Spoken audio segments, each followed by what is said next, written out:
Well, hey there, happy day 1074 of What's She Up To Now. Sharon Horne-Ellstrom here, worrying about my lights a little bit. Maybe that's just to my eyes that they look funny, but they seem pretty funny. I'll have to play with them or have my daughter help me set them up properly since she's a photographer. I think she could help me more, right?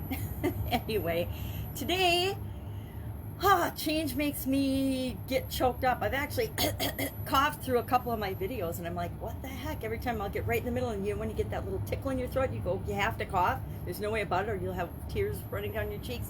Had those, and I'm like, okay, well, it's not that big a change. Just got my hair chopped. It's a little more into this century, which for me has been a struggle since I've been stuck in the 1980s for a long, long time in many areas and aspects and respects of my life. So today, what do we do? What are we talking about? Supersize your business. Two heads are better than one.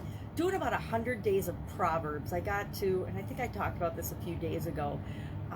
Been doing an idiom a day since I knew I had to move as part of my divorce. I started to have to pack up and do things, and I ran across a little book with 600 plus idioms in it. And I'm like, well, I love words. I like language. I like idioms. I think it's fun to learn.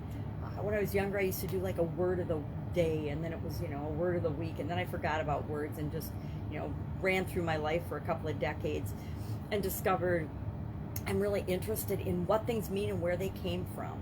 And so I started just as a filler fun thing for Supersize Your Business to serve my business customers and show them that there's always ways we can grow even when we're feeling stuck and we don't want to change. I started just looking up and researching what's the meaning of a particular idiom, and where did it come from? What does it mean? Where did it come from? And how could I tie it to my business or to growing a business right now? And I did the entire book. At first, I was just going to do it for a while I was moving, and then I kind of got hooked on it.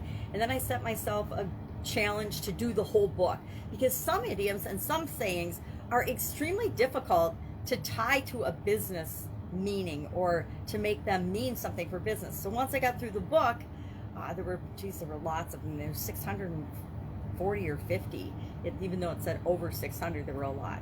And it turns out there's like 25,000 different idioms in the English language alone. So I could continue to do idioms probably until I die, and I still wouldn't run out of them. But I was looking for them. Once I ran out of the book, I was going through a big dictionary, and it had everything in it.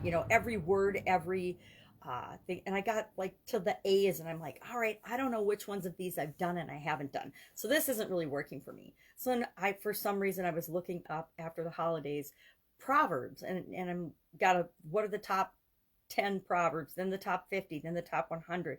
And I thought, well, this is kind of interesting. Some of them I've already covered in the past, 600, almost 700 days, but some of them I haven't. But it's still a good place to start in terms of common and really impactful for most of us. Or it was interesting, as I was going through the top 100, there was maybe one that I really don't think I've heard of before. And so I thought, okay, well, that means there's some that if I haven't heard of them and I've been looking into them, there's a whole lot of these that probably other people haven't experienced or heard.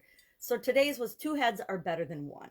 I actually love this expression because it reminds me that I don't have to do everything myself, that I can ask for help, that I can get help, that I can team up with other people, whether it's in joint ventures or partnerships or just for a short-term project or a long-term project, or relationships are all two heads are better than one, right? If two people are working toward the same goal, we're always going to get a better result than if I'm just doing it all by myself. Working with some clients that are solopreneurs that are really struggling because they need to take that leap to the next level of having other people help them, but they're pushing back on, there's a lot of different reasons we don't want to involve other people with us. We are afraid to ask for help because we're afraid they'll reject us or say no.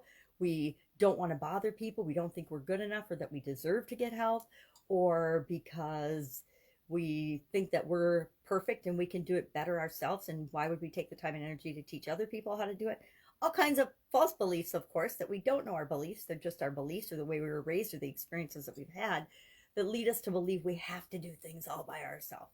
Not only is it lonely, and not necessarily lonely, but it's a heck of a lot more work, right? There's so much more that can be accomplished when we join up with other people than if we try to do everything ourselves. So two heads are better than one was our proverb for today. And again, it was in John Haywood's collection of, I don't think it's called collection of, but his collection of phrases and idioms and proverbs from 1546.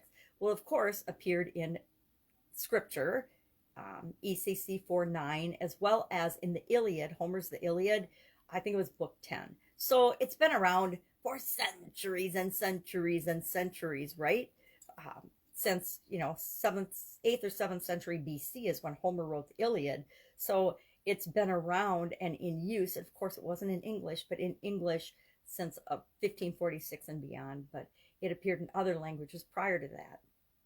So humanity and people have known for a long time that we can accomplish a lot more when we join forces with someone else than when we try to do everything by ourselves. Fun challenge today was about messiness and neatness. So that was right up my alley.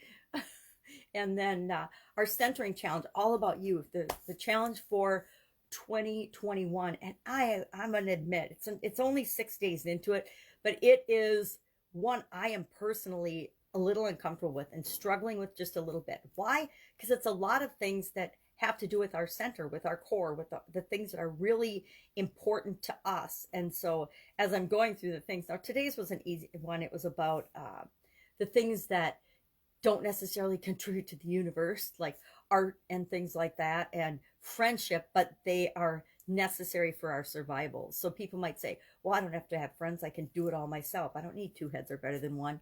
I can just do everything myself. I can be alone. I got this. And yeah, you can. But it's a lot more fun if you've got friends and other people and human connection. We know from science and scientific studies that human connection is absolutely vital to our survival. It might not be essential in terms of we could literally live and survive on our own, but it's imperative for our actual survival that we have those things, that they're a part of our world and a part of our lives and a part of our universe. So that was an interesting one. So the daily challenges are fun, but I am totally missing the Get Up and Go challenge. Last year, I did a very purposeful, systematic series of challenges, 30 plus day challenges around the SOAP framework, which is all about changes and challenges in all the different areas and aspects of our life. And I don't know if I can go until February 1st before I start it again, because I personally am really missing it. It added an element of structure and direction to my life that I'm creating without the challenge, but I really loved the challenge component of it. And the accountability, it made me hold myself accountable at a level that, yeah, we hold ourselves accountable and we have to make commitments to ourselves and do what we say we're going to do. But it just added that extra element of pressure, not in positive pressure, eustress, not de-stress, to my efforts moving forward in my life. And 2020 was the perfect year to use that and do that to keep moving forward. And I'm just feeling like 2021 may be more of the same, and I need to continue with that structure. And it's fun and comfortable for me, and I think it's helpful to other people as well. At least that's what they tell me. So why would I not want to continue doing that? What else have I got going on? I have not worked at all on the Challenge Summit. Like I said, the Get Up and Go challenge was keeping me focused on putting pieces and elements together. And so I don't know if I've lost my desire to do that, or if I'm just on the holidays have gotten me messed up my schedule so much that I'm working back into things that I really want to commit to for 2021. So how are you doing? How's the first week of the year treating you? Curious about that. If you need help with anything and you're struggling, whether it's your business, or I guess not really a life coach, but I tend to talk a lot about mindset and things that affect our entire life, not just our businesses. Hit me up in the comments below and ask. Sometimes we just need that one person that we can ask a question to that's not going to judge us, that doesn't really have a vested interest in the outcome, but that can help us to take the next step, know what that next step is, and keep moving in the direction we want to move with our life. That's it. Have an awesome day. I'll be with you tomorrow to let you know what I'm doing as I transition from the brick and mortar world, in the corporate world, to the online world. Have a fantastic day. Bye. Take care.